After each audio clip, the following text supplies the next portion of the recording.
You're listening to the Options Insider Radio Network, the home of the Options Podcast. For more quality options programs, visit theoptionsinsider.com or search for Options Insider Radio Network in your podcast provider of choice. Listeners can also access all of our programming through our mobile app available in the iTunes and Google Play stores. Select programs are also available via live stream at mixlr.com/options-insider.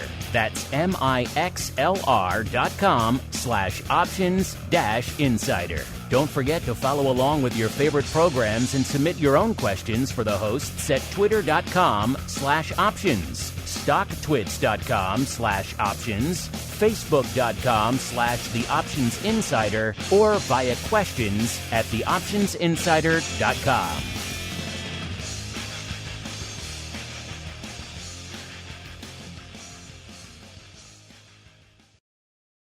Welcome to the Options Playbook, the program where we break down cutting-edge option strategies and explain how you can incorporate them into your own portfolio. Whether you're looking to grow your capital with some offensive maneuvers or protect your investments with defensive plays, you can find them all in the Options Playbook. The Options Playbook is brought to you by Ally Invest. Anything mentioned today is for educational purposes and is not a recommendation or advice. Options involve risk. Please refer to ally.com/invest/disclosures to review additional risks involved with trading options. Securities offered through Ally Invest Securities LLC, member FINRA and SIPC. Now, let's open the playbook and get started. Welcome to Options Playbook Radio. I'm your host, Brian Overby, Ally Invest Senior Options Analyst and author of the Options Playbook. All right, so we're in earnings season, and with that said, we had the mega cap tech all announced earnings last week. There were it was probably the biggest week as far as earnings are concerned for this quarter. We had Google, we had Apple, we had Amazon all announced on Thursday after the close last week. We taped Options Playbook Radio on Wednesday after the close, which was February 1st. And we looked at a Christmas tree put butterfly in Apple, implying that we were going to be bearish on Apple. We talked a little bit about that trade. Now, the downside of the trade is that we taped on Wednesday, and going into Apple's earnings, we did have a rally on Thursday. So at the end of the podcast, we just talked about the fact that most of the time, if you're doing something around earnings, you don't want to put the trade on until closer to the earnings announcement, i.e. at the end of the day on Thursday. But with that said, we taped when we taped. And when we did that, Apple was trading at 145.43, which was Wednesday the 1st, and the markets were closed. And we looked at doing a Christmas tree butterfly, which means we bought the 140 put, meaning that we really wanted the market to get down to at least 140. We sold 3 of the 136 strike puts and then bought 2 of the 134 strike puts. And that was our hedge. That's what protects us. So 1 by 3 by 2, the February 3rd expiration. So this was 100% a speculative trade just based off of earnings. Little bit of frothiness since the beginning of the year in some of the mega cap tech stocks, and just looking for a little, buy the before the event and sell after the event. And that was kind of what we were hoping would happen. Expected move was about $6 to the downside. So on Thursday, the markets were pretty wild as far as what was a strong move to the upside on Apple. So Apple went from 145 and ended up closing on Thursday before the announcement on the 2nd at the close was 150.82. So we had a 5-point move to the upside, which is basically what the expected move was anyways around earnings. So I definitely would have adjusted the trade. After the earnings announcement, Apple reacted in the after-hours market poorly and was actually down for a good part of the after-hour session about $6, which was the expected move, which is what we were really hoping for on Apple. But the very next day, it did not stay down for long. The market actually rallied, and the Christmas tree butterfly really didn't have a chance, especially at the strikes that we talked about on Wednesday when we set up the trade. So good news about that is that we only risked 34 cents. That means $34 plus commission to put on that trade for a 2 by 3 by 1, or you could say, I guess, a 1 by 3 by 2. It kind of rolls a little bit better. Butterfly, but we had limited risk because we were protected 100%. The net debit that we paid for it was the maximum that we could lose on the trade. So we really just needed the market to open down, and you had 1 day for it to trade, and just trade between the strikes, which is from 140 to 134.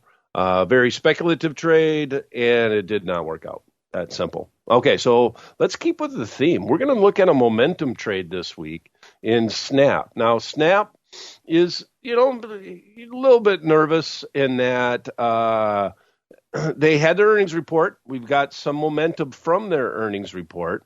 They came all the way back to their lows prior to the pandemic and bounced a little bit and have had, if I look at the actual chart here, we have like 1, 2, 3, 4, 5, 6, 7, 8, 9 up days in Snap. So this literally is going to be a momentum trade. And we don't talk about momentum trades based off of a chart that often.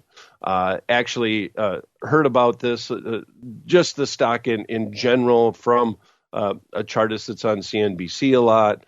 And the momentum is obviously there. Do you want to try to ride the momentum? How would you speculate on a trade hoping for a breakout to the upside? And with Snap, we just don't talk about it that often. So we're going to actually look at buying an out-of-the-money call option with limited risk. And you would decide the leverage. Would you buy 1, 2, 3, 4, 5 of these things? It's based off of how bullish you want to be on the underlying stock.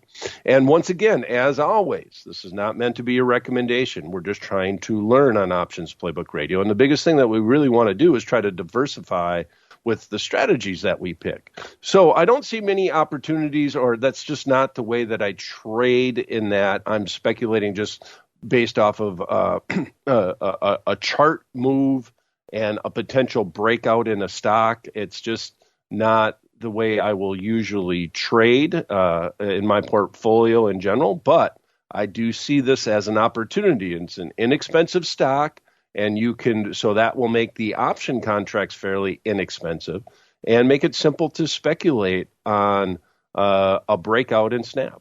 Just based off of the chart. So that simple, that easy. It's going to be a quick Options Playbook Radio this week. So if I'm buying and I'm speculating on an out-of-the-money option contract, what would be some of the rules that I would use when I'm considering that trade?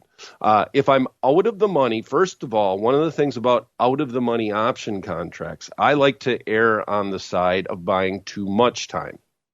Now, Snap has extremely high implied volatility. Even though they've already announced earnings, we still have high implied volatility. And that's a scary thing about Snap, is that there's some frothiness that's in it. So the options aren't cheap. And you might consider just doing a long call spread because of that. But my attitude is going to be, I'm worried about fluctuations in implied volatility, which also means you're going to be a little bit worried about time decay because you're going to have some juice in these option contracts. So I'm going to err to the side of going a little bit further out in time. Even though I don't want to be in this trade, let's say for 40 odd days, I just want to go further out in time, go a little bit out of the money. If you go further out in time, here's the benefit. You get a little bit higher delta. The option will react a little quicker. Delta increases on out-of-the-money options when you give it more time. More time means there's a higher probability of the stock reaching that strike price And that fact is reflected in the delta. Also, you have a slower rate of time decay. Each day that passes, you're not on that exponential part of the curve where you're going to get every day is going to take away a big chunk of the out of the money premium on the option contract. So you get a slower rate of time decay by going further out in time. You get a little bit higher delta. It means that the option will react fairly decent to a 1 point movement in the underlying stock or even a half a point movement. But the downside is you got to pay for it. It's going to be more expensive to get those benefits by going further out of the money and going out farther in time. So where's the magic date? Well, in my idea here, I would be looking to be in this trade from 7 to 10 days. I'm going to buy a 38-day option contract. The implied volatility on the March 17th, which is the normal monthly expiration, it's the third Friday of the month in Snap. I like to trade in those expirations because they usually have more open interest, more volume, just a little bit tighter markets. And the markets in Snap, even with high implied volatility, are penny wide on almost all the option contracts. So that's very solid, if you will. And we're going to spend about 50 cents on this. We're going to look for a strong move in Snap. And like I mentioned, the options are expensive. So we're going to look at the 14 strike with Snap trading right now. The markets are open and rocking and rolling. And by the way, we're taping on a Tuesday this week. So we're going to be changing it up here on the schedule as far as the podcast is concerned. So it's Tuesday, February 7th, and the markets are open and rocking and rolling. I took a snapshot of Snap. Pardon, that's kind of fun there. But I took a snapshot of Snap right now, and based off of that, with the markets rocking and rolling, it's 12.24 up 17 cents. So it's good that the momentum is still going, and that's kind of what we'd like to see here. And we're kind of hoping over the next week that we will still get some of this momentum and literally get a breakout to the upside and make these option contracts become in the money options as opposed to out of the money options. If I'm buying an out of the money option contract, I got to believe that it can get to that strike. If I don't think it can get to that strike, well, then I'm not going to do that trade. So this one is a little tough one because 14 on a 12 from 12.24 to 14 on a low price stock like that is a very high percentage. So we're talking about $1.75 is the type of move that we're looking for on a $12.24 stock. So we're looking at like a 14% move to the upside for this trade to actually reach that strike. So if you don't think it can make that type of move on the breakout, then you just don't want to do the trade. It has made that move recently, and it's a little bit gives it a little bit of a headwind to the upside. But I'm still going to look at the trade. So outlined all of the things that I would be interested in. Part of the reason why I'm doing the 14 strike is that the options are expensive and I don't want to risk a lot of capital. The 13 strike call, which is 75 cents out of the money, is trading for 85 cents. Now, if I were to use that strike, and I would maybe consider doing buying the 13 and selling the 15 and spreading the trade off. Now I would go a little bit closer on the expiration than I would now by buying the longer term option. That gives me that slower rate of time decay. The delta on the option would be 33, implying that if the stock went up 1, this should go up 33 cents on a percentage basis. That's pretty good. So that's why we're doing the trade, and that's why we're picking that option contract.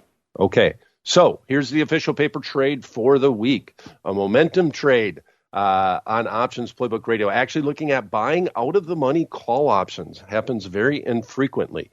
We're doing it after earnings. So implied volatility actually is lower than it was prior to the earnings report. But right now it's trading at a 72% implied volatility.